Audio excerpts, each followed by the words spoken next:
मुझे सहायता यहोवा की ओर से मिलती है जो आकाश और पृथ्वी का करता है। रविवार 24 मार्च 2024। आज के मनन के लिए मैंने आप ही के लिए चुना है मत्ती अध्याय 21 और उसका 8वां वाक्य। और बहुतेरे लोगों ने अपने कपड़े मार्ग में बिछाए और लोगों ने पेड़ों से डालियां काट कर मार्ग में बिछाई। आपका दिन आशीषित हो।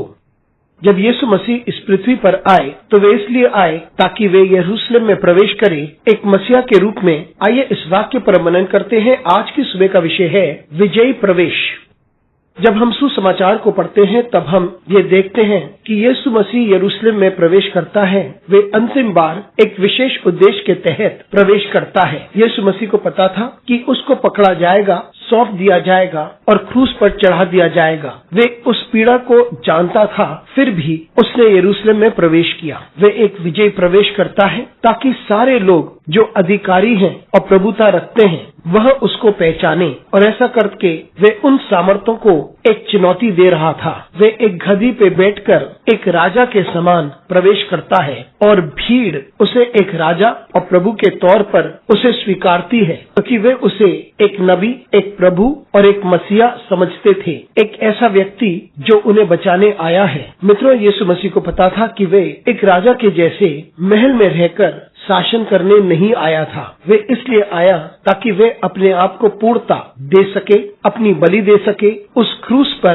ताकि प्रत्येक जो इस पृथ्वी पर है वे बचाया जाए उसके लहू के द्वारा और क्रूस पे उसके उद्धार के कार्य के द्वारा। यरूशलेम में प्रवेश लोगों को पुकारते हुए बताता है कि मसीहा आ चुका है, कि वह शासन करे उस प्रकार से नहीं जिस प्रकार से इस पृथ्वी पर होता है। मसीहा सामर्थ्य को तोड़ने आया था, घमंड को तोड़ने आया था और मौत की सामर्थ को हराने आया था। मसीहा इसलिए नहीं आया कि वे इजराइल पर शासन करें या यरूशलेम पर शासन करें, न ही एक विशेष समुदाय जो यहूदियों का था उस पर शासन करे। मसीहा इसलिए आया था ताकि वह इस संपूर्ण दुनिया पर राज्य करे और हर सामर्थ पर उसकी प्रभुता हो। और वे मौत को पराजित करने आया था। मसीहा की सामर्थ को उस वक्त किसी ने नहीं समझा था, लेकिन उसके सूली पे चढ़ने के बाद और पुनरुत्थान के बाद लोगों के समझ में आया कि वह प्रभु है। और अब हम समझ लेते हैं कि परमेश्वर एक नम्र तरीके से आता है